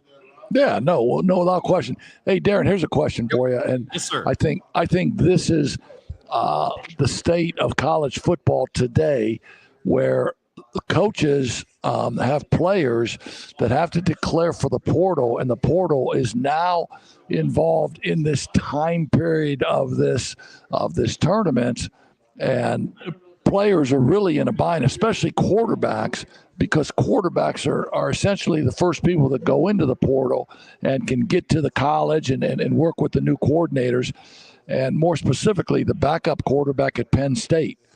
James Franklin was talking about him and talking about what a bad situation that the NCAA put him in because of these portal decisions now. First, can I laugh at that last tweet that just came in that we're talking about Rourke's 6 touchdowns against Purdue? Against Purdue. Really? Yeah, we're gonna compare Purdue to Notre Dame. Hey, the one It's safety. It's a fact. Laugh hard. Yep. I'm I just saying. looked it all up. Purdue had the 124th ranked passing defense in the country this year. Darren, we're really pushing for the active participation from our listeners, so we appreciate that. Yes, We appreciate appreciate it, but we can't compare Purdue to Notre Dame. I mean, So don't Stephen A. Smith, don't Stephen A. him here and talk down to him. No. Come on. Can we go back to something that I said that was highly intelligent? All this other transfer nonsense. portal. Yeah, this Purdue transfer nonsense. Yeah, go ahead. December 9th through the 27th is the portal here in December, and it does put you in a bind. Notre Dame's the only team, I guess, in the playoff that hasn't lost a player, which is quite impressive. I think everybody wants to be a part of this, and that's awesome. But, boy, it does put guys in a real bind that want to go somewhere, but they're going to wait it out. I guess if Notre Dame loses, then there could be a quick exit before the 27 deadline, but it puts the kids in a tough spot. But I guess, guys, you have to get declared so you can start spring semester. So, Right. I mean, how else can we do this? Why do we still care about the academic calendar when it's a multi-billion-dollar industry in all of this? Like, who cares at this point? It didn't matter for North Carolina basketball. And Darren, here, hey, let's jump to subjects on that entering college. How many, when you were doing the baseball games for the Silverhawks and then eventually the Cubs, how many of those guys that were in the minors when that season was over were trying to run out and go enroll in college for a fall semester someplace that were still young? There were several. And they were what, 2, 3, 4 weeks late entering college. They missed the first few weeks of school in September. So why can't they move the portal time to when the season's over? I think I read something today where for most schools, the first day of the second semester is not till like the 15th or 20th of January. So, why can't they move the portal till 15th or 20th of January? Even if they enter 2 weeks late, who cares? Everything's on Canvas. Everything's on the computer anyway. They can catch up. So many classes you take are online. You're right, Coach. They can catch up. Yeah. I mean, they do it for baseball. Why can't they do it for football in the second semester? Just asking. It would require some competence from the NCAA. We can't argue, man. We're just axing. I'm just axing. I'm bringing it. It has happened. So what about the rest of the playoff bracket, Darren? What are some of your choices, your picks? Eric Hansen, my good friend from InsideNDSports.com, he really likes SMU against Penn State. If that happens, Notre Dame's got a great path to the championship game, in my opinion. They've got Penn State as an 8.5-point favorite. That doesn't matter. I agree. I'm leaning toward still Penn State winning that game. Here's the one for me, guys, and I'll get your thoughts. Ohio State could lose the first game or they could win the whole thing. They are the X factor in this whole thing. I think they got Michigan now out of their system. That was a brain clog for them. I mean, they are horrendous against Michigan. They're NIU. They did not play well. Yeah, I wouldn't be surprised if they don't come out and play great football. But again, they could lose the first game. They could win the whole thing. Now, in my bracket, go ahead. How much pressure is on Ohio State? Because, them folks in Columbus could be ruthless. No offense. But, they were pretty ruthless after they lost to Michigan. I mean, if they fall behind 7-0 to Tennessee, could the fans and the angst of what happened against Michigan maybe carry over into Saturday night? Oh, I'm sure there would be the uneasiness. Yeah. No doubt about it. In the horseshoe, they probably wish they were on the road, actually. I hate to say that, but I think there's more pressure on Ryan Day than the players. I was going to say the fan base is not mad at the players. The players, the defense itself in that game, they only gave up 3 points because the offense gifted the other team 10 points. Yeah, exactly. It's not on the players; it's on the coaching staff. Anybody that boos at the horseshoe, they're booing the coaching staff. They're not booing the players. Right. We went from 1 week, Ryan Day scoring that late touchdown against Indiana. He was the greatest thing ever for doing that, and one week later, he's losing to Michigan, and now he's the worst coach ever in Ohio State history. Well, tough job. It's been a trend though with him because he beats his head against the wall trying to prove a point, and then they end up losing the game. Darren, I'm looking at some of the numbers for that Tennessee-Ohio State game. Tennessee points per game, they're 4th. Ohio State 16th, and the passing, Tennessee's 17th. Ohio State's 38th, and the rushing, Tennessee's 8th. Ohio State's 59. Why are you comparing offense to offense? Stunning. Red running backs they have. Yeah, red zone success. Tennessee's 5th. Ohio State's 15th. I mean, those are so. Tennessee has better numbers, but they're all pretty good, both sides. I mean, the worst number is the rushing for offense for Ohio State. Right. Freshman quarterback. We'll see how that factors in. Yeah. Darren, I also wanted to ask you if Notre Dame $5 if you can say the Tennessee quarterback's last name. Oh, I can't do it yet. No. They're not on my side of the bracket, so I don't have to worry Sure. about it until the championship game, maybe. If Notre Dame is able to get by Indiana on Friday night, Darren, there are some folks who think that Notre Dame has a legitimate chance of not only competing with but beating potentially Georgia in a quarterfinal. What's your take? Do you think this Notre Dame team, as it's constructed right now, can go to New Orleans and win? I've been covering Notre Dame for 25 years. I never picked them to go undefeated until this year. Feel like they should have, but they lost to Northern Illinois. You did that on this show. And I've never picked Yes, them you to win the did. national championship until Friday on my show. I think they got a great draw, and I have them losing to Ohio State in the championship again. Ohio State could lose the first game. They could win the whole thing.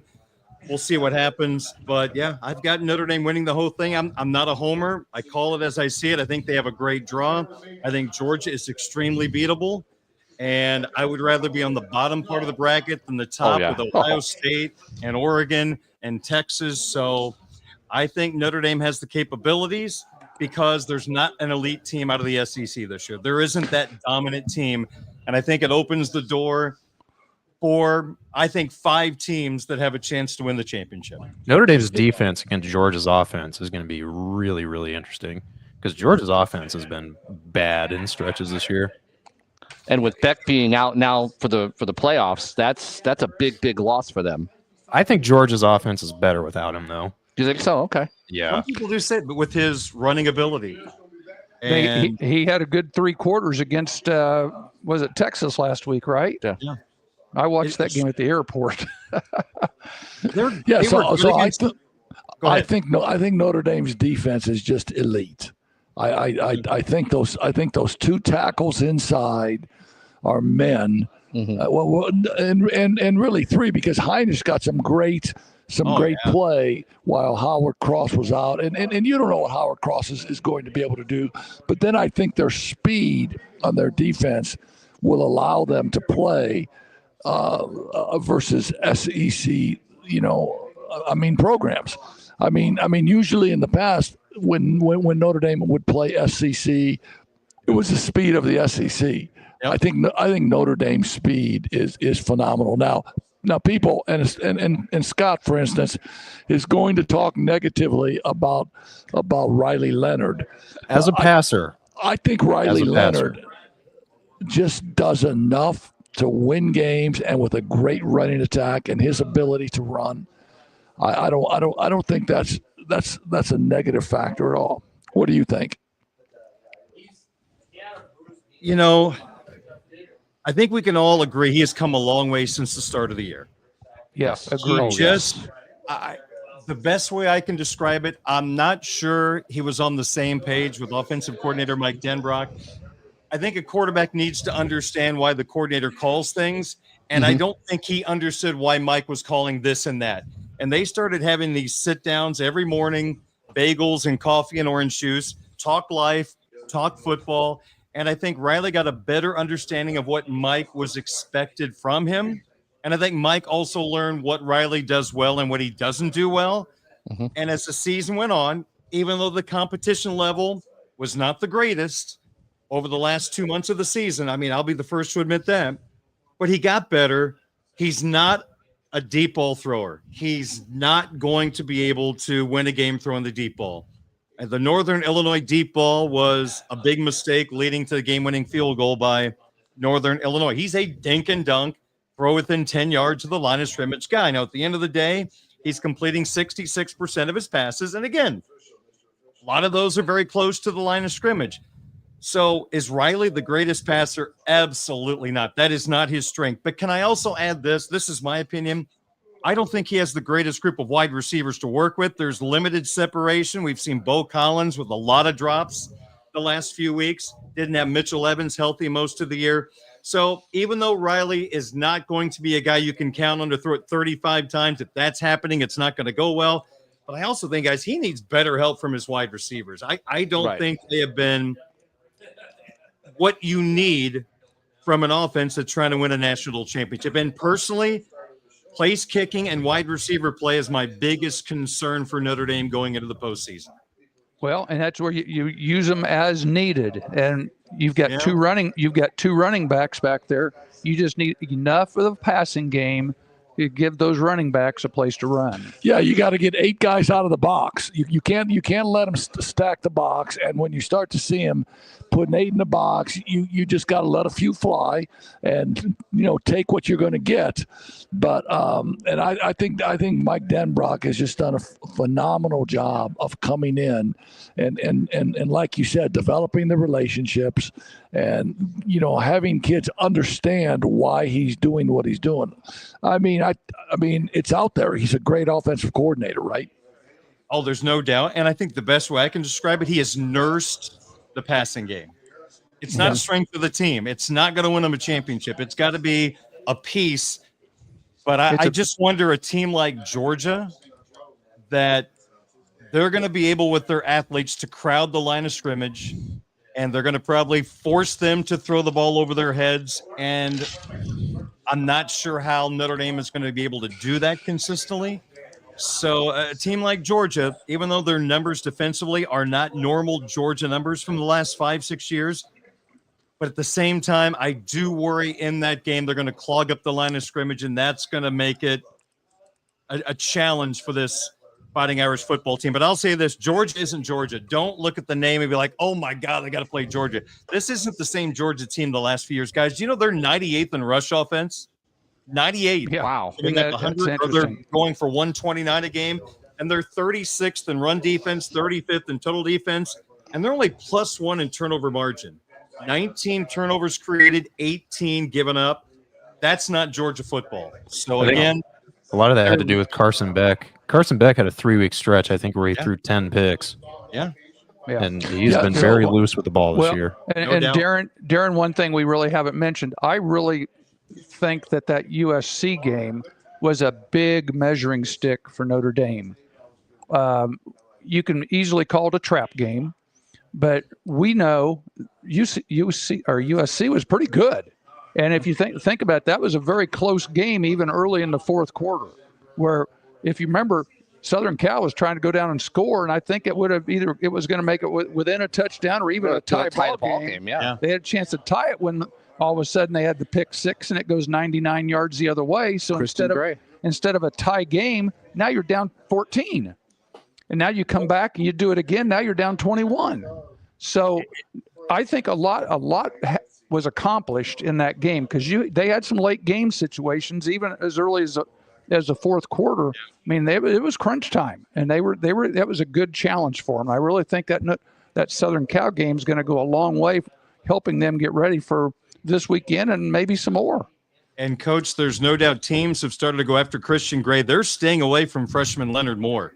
He's become their best corner with Benjamin Morrison. They're going to go after Christian Gray. So he's going to have a lot of activity, I would imagine, in the postseason. I think USC was 2 of 10 throwing against Leonard Moore in that game. And as well as they did throwing the football, not against Leonard Moore, against everybody else, they had some success. So Christian Gray, I have a feeling, guys, is going to be very busy. And I'm sure Curtis Rourke and the Hoosiers will test him early and often in this football game. Well, what's the status of Jeremiah Love's injury? Do you know? You know, they sound like he's ready to go. He was out there on the practice field today in front of the media. So I think all anticipation is he is going to be good to go. The great thing is, Jatarian Price, there is not much drop-off. No, the there USC isn't. game. He helped them win that football game. He was absolutely dynamic. I mean, I got to be honest.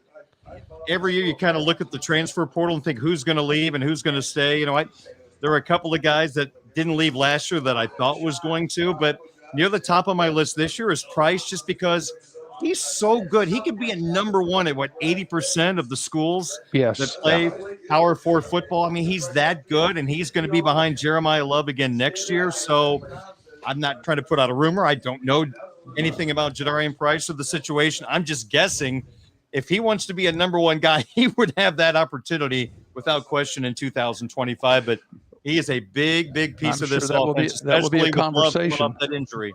Yeah. Hey, Darren, I was going to ask also, you were talking about Leonard, Deacon and Duncan. How big is it going to be for Mitchell Evans to have a big game Friday night, and not only just Friday night, but for the rest of the tournament? Because he's going to more than likely be that go-to receiver when they need that 3rd and 6 or 3rd and 8. Well, I think without question, he's finally healthy. He's full strength coming off the ACL. Early in the year, just was not close to 100%, but he's worked his way into that mode. And I think, guys, the last 2-3 games, Riley Leonard has found him in the offense. Maybe they are emphasizing Mitchell Evans more, but there is no doubt Riley Leonard's number one target recently has been Mitchell Evans. And again, Bo Collins has taken a step back, so they needed someone to really pick up the slack. And hey, Mitchell Evans, we know, is capable of being an elite player. So with him fully healthy, you're right. I think he's got to be their number one weapon going forward, including down in the red zone. Hey, I can't tell you how cool Friday's going to be. In 32. In mid-December. I don't think he was talking 3 about the weather. o'clock. No. 3 o'clock, going out. Going out to the parking lots. And Go to the backer. Just having a great time tailgating, seeing people from IU, seeing people from Notre Dame. I think it's going to be one of the coolest tailgating experiences that I will ever have. I mean, having a home game this late in the year. I think it is going to be awesome, and I hope there's a little snow in the air. That would just make a cool setting, and it's been really interesting, guys. I don't know what you guys hear from people around you, but I found it very interesting. Not just Notre Dame fans, but other fans of the Big Ten and other fan bases. For as much as people want Notre Dame to lose a lot, there is a sentiment that people want Notre Dame to drill Indiana. And it's because of Indiana's head coach. And I call him some of their fans. Some of their fans. Pick me. I want Notre Dame to kill Indiana. You think he's talking too much? Oh, Kurt Arignetti? Are you kidding me? That's what I call him. He's so full of himself. Have you listened to this guy throughout the year? There's a bunch of them. Darren. I have a bunch of fellow Illinois fans. Of course, Illinois doesn't like Indiana anyway, but everybody wants to see Indiana absolutely get drilled because it's like they should be the great story of this postseason. Yeah, they're kind of the Cinderella. They should be, but the coach, he's so flamboyant and patting himself on the back. The IU fan base, who hasn't followed football in 60 years now. Yeah, they're all Notre Dame fans. Yeah, they're no kidding. Now they're complaining they should be at home for this game. Well, there's one. I could be dead wrong, and I'll eat my words, guys, but did they look like a playoff team against Michigan and Ohio State? They didn't. Ohio State didn't look like a playoff team against Michigan, so very good. That's very valid. Because that Chip brings Kelly, the level down of everybody. Chip Kelly said, "Oh, here's Mason Grant and Mason Graham and Kenneth Grant, best 2 D tackles in the country. Let's run right at them." Good idea. I tell you what, guys, I don't know if it was on purpose or not, but when Marcus Freeman, the day of the bracket, coming out saying, I don't know much about Coach. I want to say Arignetti. I got to say it right now, Signetti. So I Googled him. Knowing that he said early in the year, all the people that don't know who he is, Google my success. Apparently, Marcus didn't know about that, so it was not the greatest troll job of all time. It was an accidental troll, but I'm like, giving him an extension at that point for that comment. Of course, now he's got that 4-year extension. And they did. That might be why, right? And they did. That was awesome. Darren, here's the funny part about some of most of the IU fans I've run into have been pretty cordial, but there have been some that have just been over the top. There's one guy on YouTube who I swear went to Hulk Hogan WWF interview school talking about how Indiana's going to come up to St. Joe County and kick our ass and all this. And I was waiting for him to rip off the shirt and start calling people brother and saying that Herman, this is the biggest thing that happened at Bloomington's. Herman Wells became president. Well, I'll tell you what, and Coach King, Coach Heklinski, you probably remember this, but there was a game in the 80s at the Assembly Hall in Champaign, Bob Knight and the Hoosiers taking on Lou Henson and the Illini, and the ball went out of bounds. There was like 3 seconds left in regulation. Indiana's going to win. Bob Knight ran off the floor waving to the Illinois fans.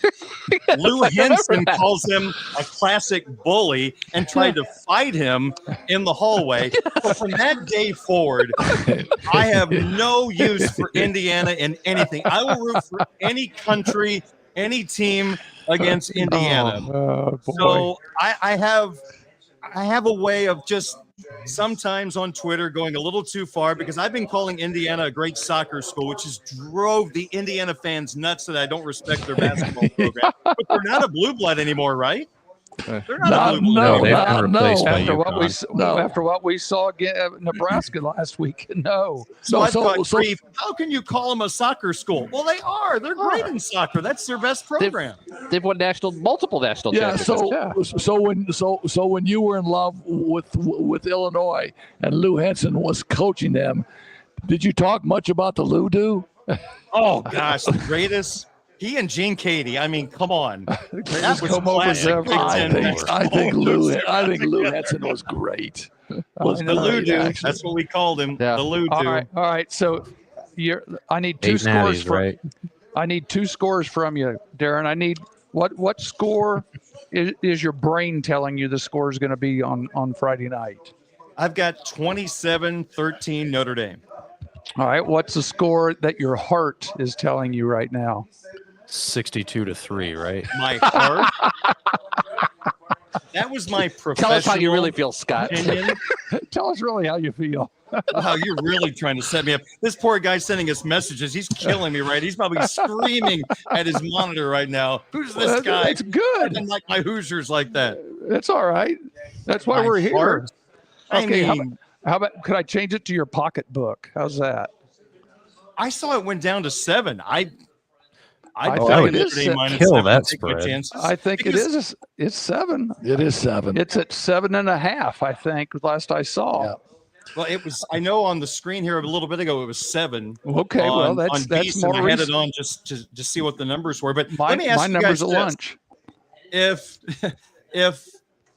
weather is 25 degrees and a little snow, does that favor Notre Dame? Does that favor Indiana? Or is there really neither side that has an advantage? How would you answer that? I think it favors Notre Dame because Notre Dame doesn't live or die with the passing game. I think the passing game is a really big deal for IU. And if the weather's bad, I really believe the ground and pound will favor Notre Dame. Yeah. And I was listening to Carrie Peugeot this morning, and she said that it just depends on which way the wind's blowing. We might get a dusting or we might get a lot. So we'll go with former IU cheerleader, by the way. Yeah, former IU cheerleader. So we'll see how that goes. But that's Monday. Tuesday it might change. Wednesday it might get a little more detail. We'll see. It is the Midwest. Carrie's a good friend for a long time, but she does have one fault. But that's okay. Yes. She's still a wonderful meteorologist and a great person. But with that being said, if you agree Notre Dame, that's their advantage in the weather. I can't understand why the numbers come down to 7. I know weather can be the great equalizer, but I'll take my chances on Notre Dame. I don't think I can take Indiana plus 7 right now. And the points, right? College Football Reference says the Notre Dame rushes for 224.8 per game. Indiana rushes for 173.6 per game. Okay. Yeah, so there you go. Riley Leonard could be a major factor in the game running the football. Yeah, I think too, because you have to you got to plan for him running the ball. Yep. All right, man. Listen, life in Illinois is good for you. It's going well, thank you. Yes, indeed. All right, high school basketball rolling over there. Yeah, in fact, Coach King, I was talking to Coach Heck about this earlier. They are allowing experimentation with a 35-second shot clock in non-conference games where the coaches agree to try it out. And I think I've called 4 games with the 35-second shot clock. We had one shot clock violation because I don't think either team remembered there was a shot clock because it was looking around. What happened? Well, why is the horn going off? And then there was one other possession where they had to fire up a shot with one. Other than that, the shot clock has not been a factor at all. Okay. Yeah, I think next year they'll do the same thing in Indiana next year. I think they will. I mean, from some of the things that I've heard. So, but do we really? Do you think that many teams play slow down basketball that we really need the shot clock in Indiana? I don't think that they would do it, necessarily for that. I think they like the faster paced game, and as I told you a little bit today, the athletes are so much better than they used to be when people want to see points. and they want to see those athletic moves and that stuff. And I think it would be a good deal. Ladies love points. Man. I think it will affect the Northern Lakes Conference more than it will the NIC. And Triton I think and Plymouth would never win another game if they had a shot clock. Yeah, well, and I ask think this that follow-up question. Coach Okay. Heck, Coach King, you saw Mishawaka last year. If they had a shot clock, would they have been as successful in the postseason? State I mean, champs. I don't think it would have They really took their affected time on Mishawaka offense. that well because they play such great defense. Right. I think their defense carried them. And by the way, Mishawaka was 0-2. Really didn't play well, and they played the other night and played old-fashioned Mishawaka basketball and won the game. And I know Pritch Jr.'s in the picture there, Cooper Pritchett. They still don't have the middle taken care of. Guys still drive the ball down the middle against the Cavemen, and they don't have someone like you to stop those middle drives by taking charges, man. Yeah. They definitely Yeah, don't. but here's the deal. asking how his grades are. How's your grades in college? They're good. They're really good.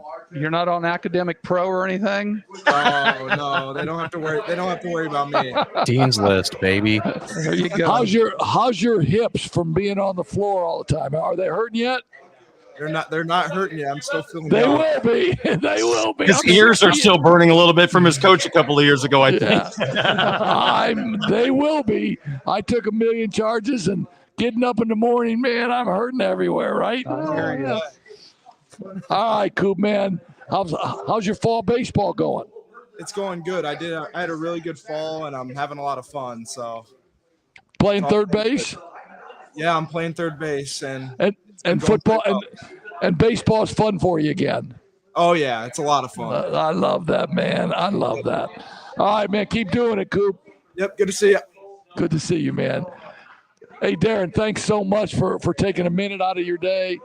And you guys got a last thought? Yeah, weekday sports beat or game day sports beat. Is it going to be your typical Saturday on WSBT, fill us in, and on your guys' broadcast schedule Friday night? Yeah, Game Day Sports Beat takes the place of Weekday Sports Beat on Friday, 5 to 7 Eastern Time on 96.1 FM. And for people outside the area, WSBTradio.com. You can hear the live programming. In fact, I think our pregame coverage starts at 2 o'clock. Oh, And ends boy. with our post-game coverage probably about 1:30 in the morning. Oh, so it's what a great day. Will Tim Growl be out there freezing his tail off? You know what? I don't know. I think they're going to be in studio. So he'll be in Okay. studio from 3 to 5 Eastern with his interview show. Yeah. So only in South Bend will all the high school events that were supposed to be taking place on Friday, they all got pushed to Thursday, South man. Bend. Yeah, no, I Makes sense. think that's a great move by the ADs, and it just frees everybody up to have Notre Dame on their brain, man. Absolutely, man. This is cool. We've waited a long time for this. As a kid, I always remember New Year's Day was awesome because we got the Cotton Bowl and the Fiesta Bowl start the day, and then you got the Rose Bowl at 5 o'clock, and then you had the Orange Bowl and the Sugar Bowl to end the day. I mean, it was awesome. But now look at this. We've got a playoff, we've got a bracket, and Notre Dame's got a shot. So that's pretty cool. Let's get it on. All right, thanks, Darren, man. Have a good call and be cool. Thanks for jumping on. Anytime, guys. Enjoy your football and your basketball season. We'll talk to you soon. All right. Thanks, Darren. Darren Pritchett. Darren- ladies and gentlemen, huh? Hey, who's your Fricks game of the week? What do you got, man? We're about ready to eat here. I've got all that taken care of. That's right. Scott, thank you for doing that. Do you want to run a commercial? You want to go right to this and get out of here? I mean, we can hit one more ad spot. I'll put the camera on me so you guys can take a drink and do whatever if you need to. Yeah. All right. I got them muted. Hi, everybody. Me again. I want to talk to you about Tony Letcher with Health Markets Insurance. 574-307-8882 or tletcher.com. Health insurance, or if you're an old fart on Medicare, Tony will hook you up. You're good to go. If somebody that you love dies, which there's only two things that are truly inevitable in life: death, taxes, and something else. Oh, wait, that was three. Never mind. My Purdue degrees are up there. I'm smart. So smart. I know things. Han Funeral Homes will be your best resource for dealing with the loss of a loved one. It's 574-255-1474. I should probably share the screen, shouldn't I? That would be smart. Here you go. HanFuneralHomes.com, HAHN, funeralhomes.com if you're listening audio only. And then finally, Frick's Driving School, which is the best. It produced me. And that's all the evidence you need because I've never been in an accident. And I've never even, I've gotten one speeding warning, but that was just because Mr. Wagner told me that speeder limits are irrelevant and I should just keep up with traffic. Those are the lessons I learned at Frick's Driving School.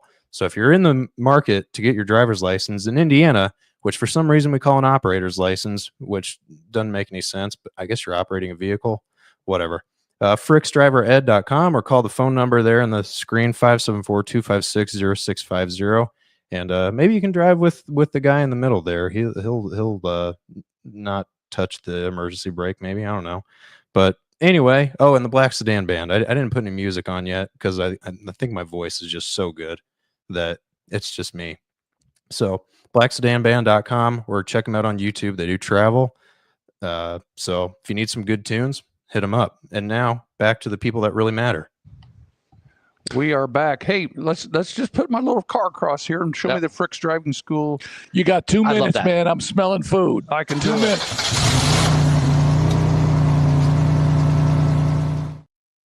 All right, we are going to jump to college basketball. Boy, we had a great weekend this weekend. College basketball. My Frick's Road Team of the Week is going to be. Who did Illinois play this week? Ooh, we should have asked Darren that one. Yeah. No, we probably did a good job here. Tennessee goes into Illinois, ranked number 1, behind the entire game. Tie score, 5 seconds left. Take it out of bounds after a made free throw. They go the length of the floor, shoot a layup, and win by 2. Yep. So Illinois had a chance. I think they gave one away. Tennessee's my road team of the week. Beautiful. All right. So, Scott, let's go to that to our Stephen A. Smith Award. No, it's the Desmond Howard Award. Oh, it's now the Desmond Howard Award? All right. Yes. The check.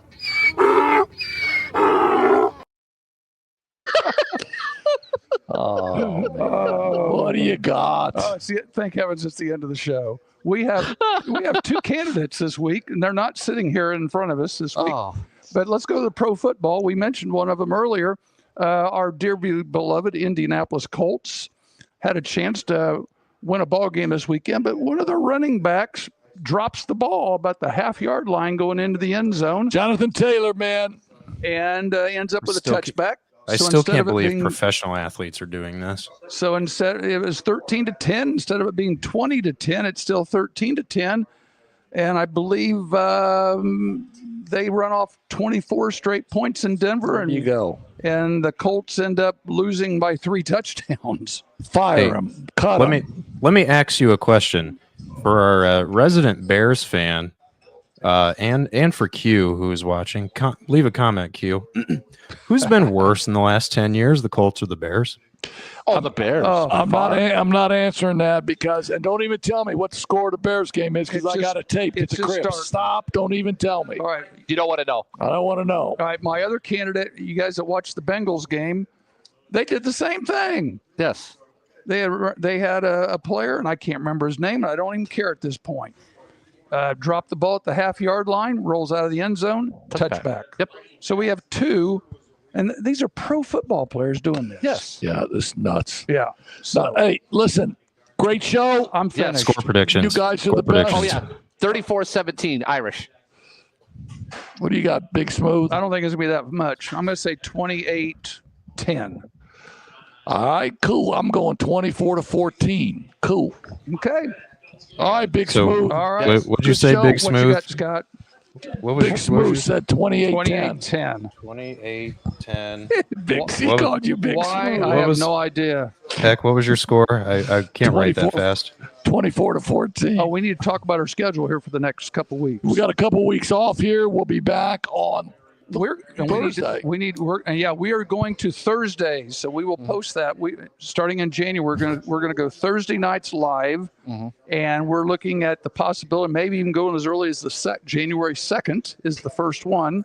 So we'll either be the 2nd or the 9th. We haven't decided yet. I think it's the 9th. The 9th for sure. January 9th. And we'll let you know. But just check our website, and we will let you know what's going on. But we appreciate everybody. Merry Christmas. Happy holidays. Yep. Facebook, happy Instagram, Hanukkah. all that Have stuff. a great day, man. And we're going to have a good time watching football here for the next couple of weeks. 20-13 Notre Dame is my score. The great food at Dorbin's Old Town Tap here. I'm getting ready to eat a Philly sandwich. Steve's open tonight. We've got a crowd of about 10 or 15 guys in here. Had a good time. So appreciate it. Happy holidays to everybody.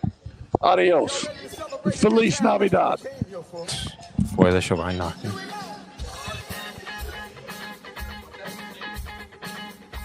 That's a wrap for this edition of Coach's Corner. Like I said, we'll be back January sometime. So if Notre Dame wins, we'll either be getting ready to preview on New Year's Day their next playoff game or recapping it, just depending on what day it is. So I never thought I'd say these words in my entire life, but I guess go Irish. I love Marcus Freeman. So whatever. Talk to you guys later. Peace out.